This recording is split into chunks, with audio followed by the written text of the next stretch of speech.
Hello! Welcome to my first Yu-Gi-Oh video. So I've been streaming this game an awful lot since it came out and I reached the top rank. I went on a 10 win streak with it and I've been plowing through pretty easily. So a lot of people have been asking me what the deck is and how it works. So I chose Invoked Dogmatika Shaddoll because that's one of the things I play in TCG. So I was pretty comfortable with it already. So let's go through it. So first, you have to understand that this is 3 different archetypes mashed together because they all complement each other very well. So basically we have Alistair the Invoker as the main normal summon. He is a fusion summon on his own, right? He gets you on turn 1 a negation, which is very useful. It also banishes the card it negates, so you can get rid of problem cards. All you need for him is to normal summon him. He gets you his own fusion spell. Then you can link him off into Almirage and then into Secure Gardener. You will have a light monster on the field. He will be in your graveyard. And the fusion spell, Invocation, will get you the fusion monster even though he's in your graveyard by banishing him. So you end up with Mechaba on the field. 2000 attack, negation. But you have to discard a card of the same type. So the fun thing about this archetype is once you fusion summon, you can shuffle back the fusion card into the deck and get your Alistair that is banished back to your hand, which guarantees that you have at least a monster negation. And at best, you have follow-up for next turn if you already have another monster to throw away. I sped this up, but here's the combo. Use a field spell to get Alistair. I get Ash, doesn't matter, I already have him in hand, but I could have had to normal summon Alistair, use his effect, get the fusion spell, link into Almirage, then link Almirage into Secure Gardener. We now have a light on field plus Alistair in the graveyard, and Invocation works with Alistair in the graveyard. You can make Mechaba using the 2. So you have a Mechaba only using 1 card, which is Alistair, or 1 card using the field spell. Now you shuffle that back into the deck, you get yourself Alistair back to hand, 1 card negation. This combo is the main reason you want to run the equivalent of 6 copies of Alistair. So 3 Alistairs, the field spell that searches Alistair, it's semi-limited, otherwise you would play 3, and 1 terraforming because that's limited to 1, and it gets you the field spell. So basically 6 Alistairs. Now you have the fusion spell. I run 2, 1 as backup. It's searchable so you don't need 3. It can be nice to have in your hand, but usually you don't want that in your hand. It's better to search it. Now, for the extra deck, we have, like I showed you, 1 Almirage, 1 Gardener. You won't need any more than that once you've used it, so just the 1. And the extra deck space is pretty tight. I run 2 Mechaba. I rarely found the need for 3. Very often, 1 won't suffice. So 2 Mechabas. Ragin is a nice tech option.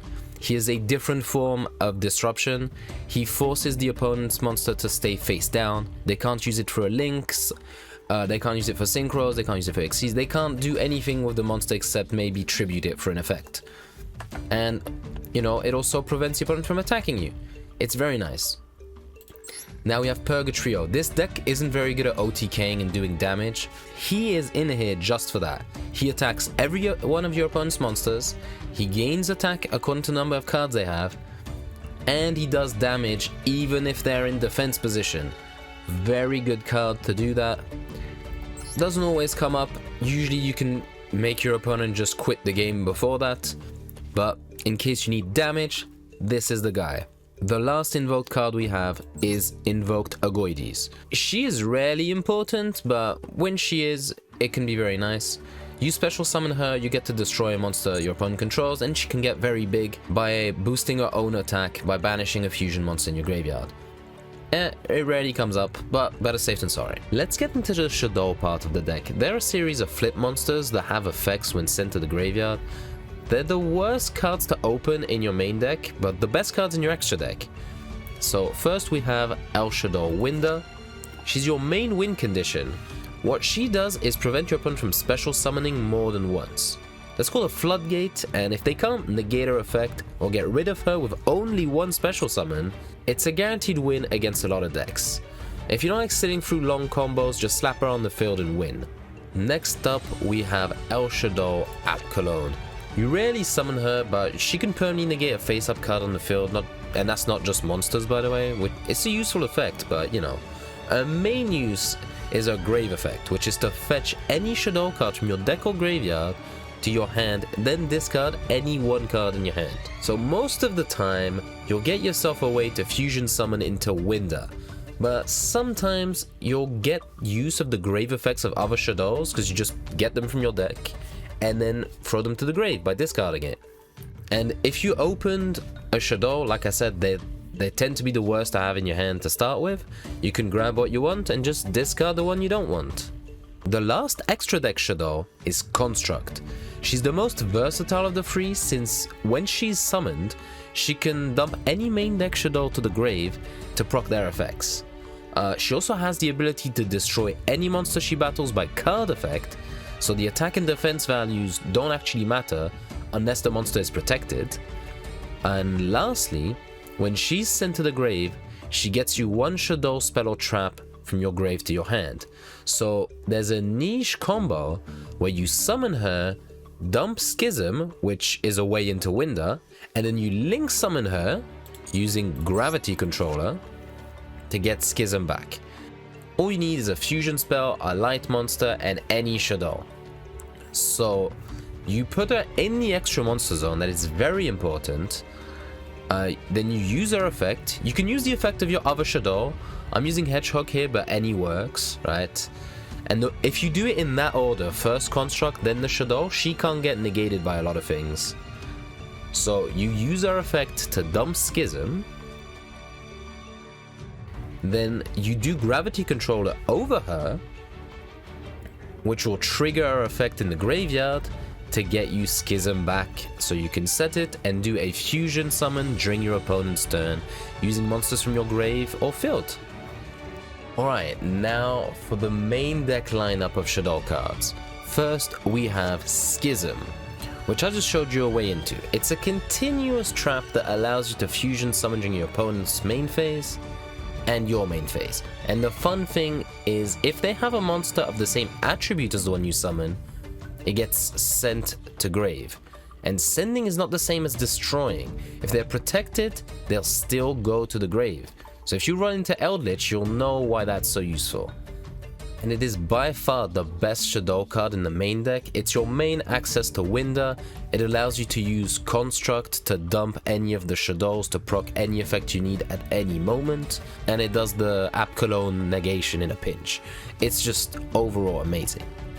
For our other way into fusions, we have Shadddoll Fusion. Going first, you're gonna need 2 materials in your hand, which is not great, but going second, if your opponent has an extra deck monster already on the field, you can send the material straight from the deck, which means you can activate any Shadddoll grave effect you need. It also means this can get Ash Blossomed and negated, but that's another problem.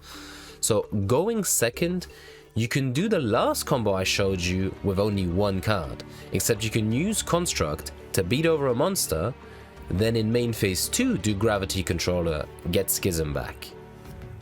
Lastly, there's all the main deck Shadddoll monsters. You only run 1 of each because, as you saw, you have plenty of ways of dumping them straight from the deck, so you don't need to play multiples. You'll just be able to proc the one you want when you need it. When he goes to the grave, he gets your draw, she banishes from either graveyard, Dragon pops a spell or trap, Wendy summons one of them in face up or face down position, and Squamata, when he goes to grave, he gets to dump all of the other ones in the grave, so that's another access to all of them. Now, the reason she does face down is because they all have flip effects, right? And again, that's just more utility out of them, but I'm not gonna dwell on them too much. You just use them as extra effects when you do a fusion, really. The last archetype in this big mashup deck, though, is Dogmatika.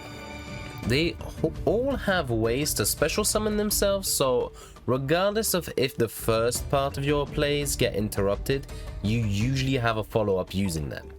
And strangely enough, they provide access to your Shaddoll extra deck without any Shaddolls cards in your hand to start with. The only issue with them is that if you go down their line of play, you can't use your extra deck for the rest of the turn. So you always end with them because they will lock you out of doing like Alistair or Shaddolls stuff earlier. So let's start card by card since there's not a lot of them. For the monster lineup, we have Ecclesia the Virtuous. She special summons herself if there's a monster from the extra deck. She can't be destroyed by battle by said monsters, but more importantly, she searches other cards with Dogma in their name. Then we have Fleur de Lis. She special summons herself under the same conditions, but it's a quick effect, so you can do it during your opponent's turn, and she'll negate a monster effect on the field if there's another Dogma with her. And when she attacks, she boosts the attack of all Dogmas on field, so you can use her to make a big push in OTK sometimes. Then we have Maximus. She's the glue between Shaddoll and Dogmatika. She needs to banish an extra deck monster from the graveyard to summon herself, then she can use her effect to dump 2 monsters from the extra deck, and your opponent has to do the same, which is problematic in some matchups, especially the mirror, but it's pretty vital to our strategy. Because you dump the Shaddolls get you Schism, and then you get to special summon Winder during your opponent's turn. But Maximus also lets you dump Titaniclad, which is a Dogmatika card, right? What he does is during the end phase, he can either special summon or get to your hand any Dogma monster, so you'll either special summon Ecclesia to get yourself a copy of Fleur de Lis, or just get yourself a copy of Fleur de Lis.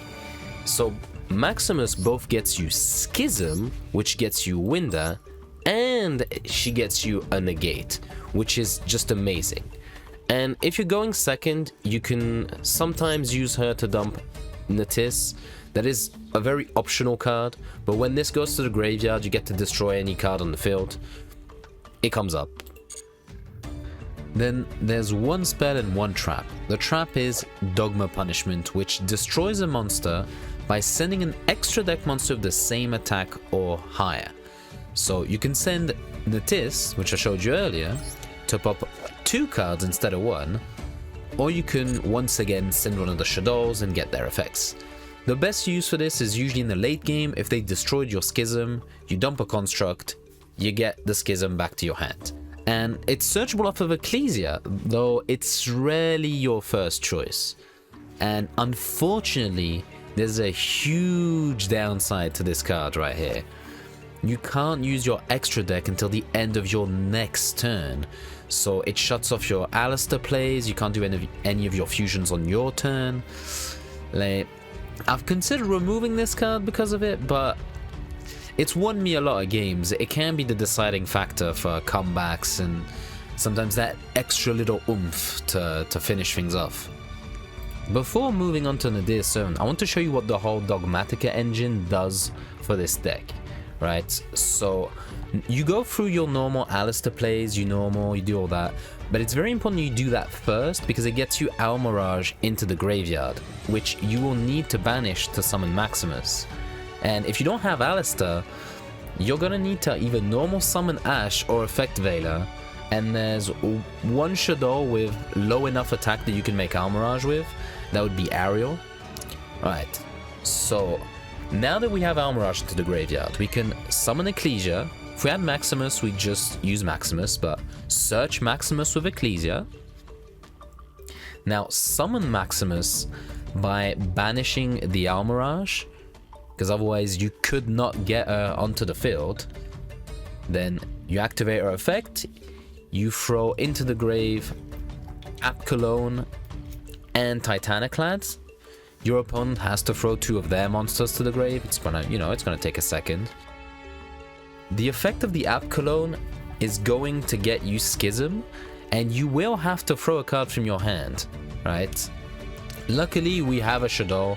Unfortunately, it's not one of the Shaddolls that would do something for us right now, but it's currently a dead card, so we can just easily throw that without losing any value. And now we have Schism. So Maximus and the Dogmatika engine gets you Schism after doing your Alistair plays.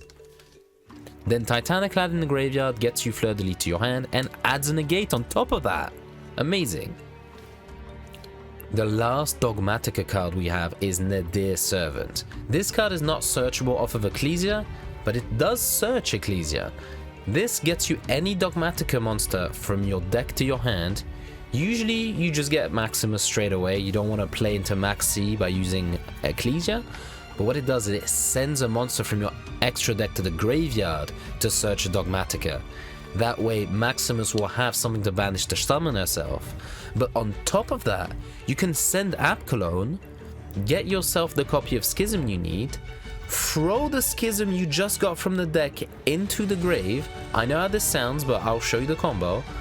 Then when you summon Maximus, you use her effect to dump Construct instead of Apkallone, and also Titanic Lad. And when Construct will go to the grave, she will get you the Schism back. So this one card got you this whole combo without going minus. You get a body on the field, you get Fleur de Lis in hand, which is a negate, you get Schism, you have the materials for Schism off of this one card. And in the TCG, they just limited this to 2 copies. It was at free for the longest time. And honestly, I get why. I feel it. I almost forgot, but in the later stages of the game, you can just use it to send a construct and get the Schism that was destroyed by your opponent back into your hand, or you can just send the Tis and pop one of their cards. Like, even if you've already used up your combo, this will still be useful, whereas getting Maximus later in the game isn't that good. So I have Nadir in hand. I already went through the Alistair line. The point is, with Nadir, you don't need to do that first. So you send Apkallone to the graveyard, you get yourself a copy of Maximus, then you activate the effect of Apkallone in the graveyard to get yourself the Schism. Now, you get the Schism and you dump the Schism. That way you don't actually lose any of the cards in your hand. I could have lost some of the cards in my hand and it wouldn't have made much of a difference, but I'm showing the proper combo right now. Then I banished the Apkallone from the graveyard. Again, I could have used the Owl Mirage, but I decided to keep a fire monster in the grave to do Purgatrio. So then you send Construct and Titanic Lad to the grave, because now that you have Schism already in grave, Construct gets it back to your hand. And that's the full combo just from one card. You get Schism, and at the end phase, I will be able to summon Ecclesia and get myself Fleur de Lis. I could have just got Fleur de Lis, but I wanted the extra body on field since he didn't have Maxi. And that's Nadir Servant. It's pretty busted.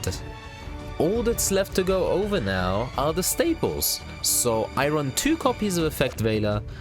It being a light monster gives you access to Construct, which is amazing.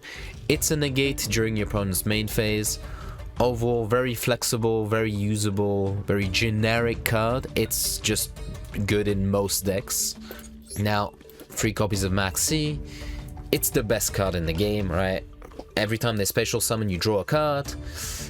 And not only will that help you have better hands, you can draw more hand traps and then negate the rest of their turn later on if you didn't have it at first.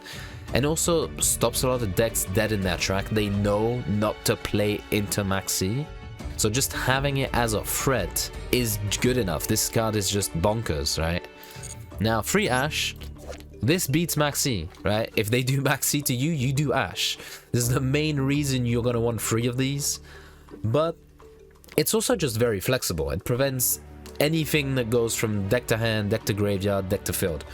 Pulling any card from your deck is prevented by Ash Blossom, and pulling cards from your deck is pretty much the best thing you can do in Yu-Gi-Oh! So yeah, Ash Blossom, amazing hand trap. Then I run 1 Nibiru, just the one. This beats combo decks, but so does Maxi, and having Maxi will make me draw this. So I only run the 1, and I wasn't having trouble really against the combo decks. I was having trouble more against decks that can play around Maxi, decks that won't necessarily summon as much. So just the 1 Nibiru, and it is also a light monster, so more access to Construct. Then I run one Harpy's Feather Duster. I was running into too much Eldritch. I needed a solution. This just deals with any back row strategy. It's very nice, but it's only good going second. Lightning Storm, pretty much a worse Harpy Feather Duster for me. You can also use it to destroy monsters, but that has rarely come up for me. The other hand traps tend to deal with it better. Then I run free Pot of Prosperity. Right, this is a draw spell that allows you to pick one card from either the top 3 cards of your deck or the top 6 cards of your deck. Now, it will kind of limit your grind game because you have to get a lot of your resources banished, but you play a lot of one card combos, so drawing that one card could make the whole difference. So I run 3 of this, and it's an SR. That's one of the least flexible spots in my opinion. Then I run 2 Called by the Grave. It's good. They try to hand trap you. You use Called by the Grave. Their hand trap that no longer works. Then there's also a lot of decks that like to have stuff in the graveyard, and you can banish with Called by the Grave. Works against Drytron, works against Eldritch. Just a generally good card. I run 1 Infinite Impermanence. It's better than Veiler in a lot of decks, but not in this one. But I still like to have it.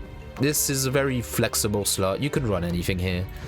I run 2 copies of Ice Dragon's Prison. Now, this just ends certain decks. I put it in here because of Eldritch. It doesn't necessarily kill Eldritch, but it helps a lot. You could run anything in this slot. Okay, so now I'm just going to do a quick recap of everything in the deck, why I put that many, and what you can replace it if you're on more of a budget. And yeah, if you've enjoyed it so far, you know, like, share, subscribe, do all that good stuff. And yeah, I'm going to get to my recap. I run 2 Veiler because I can just run Maxi and get more Veilers, and it's not the most useful thing. 3 Ash, 3 Maxi. They're the best hand traps, but you don't need any of these free cards, right, to actually play the deck. If you want to try and learn what Invoked Dogmatika Shaddoll is about, these are not the cards that are necessary to the strategy. These are just what's going to get you from Plat 4 or Plat 5 to Plat 1, or at least more easily. Now, I run 1 of each Shaddol. Like I said earlier in the video, they're all accessible. But now Squamata, since he is access to all of the other ones, if you are missing some cards, I would say bump his numbers up to 3, because he equals all of the other Shaddolls. Now, you could consider running 2 dragons because there's a lot of back row decks, but I wouldn't. 3 Alistair, non-negotiable. Ecclesia, another card that you could run at 3. It's just I like to run a tight 40 card deck. You could run more if you wanted to, but 2 Ecclesia is usually enough. She's not the main go-to in this strategy. 1 Fleur de Lis, she is searchable, and she tends to be a brick if you don't have the rest of the Dogma cards. Maximus, same thing, searchable and a brick if you don't have what you need next to her. I already explained in the Biru, that's limited. Now, Shaddol Fusion, if you want to make this into more of a going second build, I would add more Shaddol Fusions. This deck that I built is not built to go first, it's not built to go second, but I prefer going first, so I did not put more Shaddol Fusion. But it is a great card if you plan on going second. Now, the 1 Lightning Storm, like I said, I don't use it much. If you were gonna run more of a going second strategy, you would probably play more of these, and you get 1 free from the bundles. That's why it's in there. Free Prosperity, I already said, it's really useful. Technically not part of the deck, but I really recommend it. It is such a boost to consistency. 2 Called by, I already said it. Imperm, flexible slot. You could run some Solemns, you could run some Floodgates Light, there can be only 1. Now, Ice Dragon's Prison, that's the same thing. You could run more Dogma punishments, but I really don't recommend it. It locks you out of the rest of your plays for a while. So, yeah, more Squamatas available. more Shaddoll fusions. Like, I was running 2 Shaddoll fusions before I got 3 Maxi, 2 Veilers, and 3 Ashes. Like, yeah, bump the Squamatas, bump the Shaddoll fusions, put any good trap in there. I think I had like Raigeki in there at some point as well. Use the cards you have, but the core of the strategy will be the 6 Alistairs, 1 of each Shaddolls, 1 of this, 1 of this, 1 of this, and you can run 3 Ecclesia. Now for the extra deck, Natis, extremely optional. You do not need her to run the deck. I run 1 Winder because I do not have 2 Winder. It is enough to win. I got to Plat 1 with 1 Winder. I don't always need 2, but there's some duels I lost because I didn't have to. I must admit. Raging, very much a flexible slot. He's probably what I would take out for a 2nd Winder. Well, actually, no. And the Tis is what I would take out for a 2nd Winder. Raging is just very good in certain matchups, and you don't get to actually make him that often. Now, 2 App Cologne. You can run 1. I like to have a 2nd one so that I can summon it to the field after I've already used the Grave Effect. Purgatrio, you're only gonna need the 1. He's a game ender.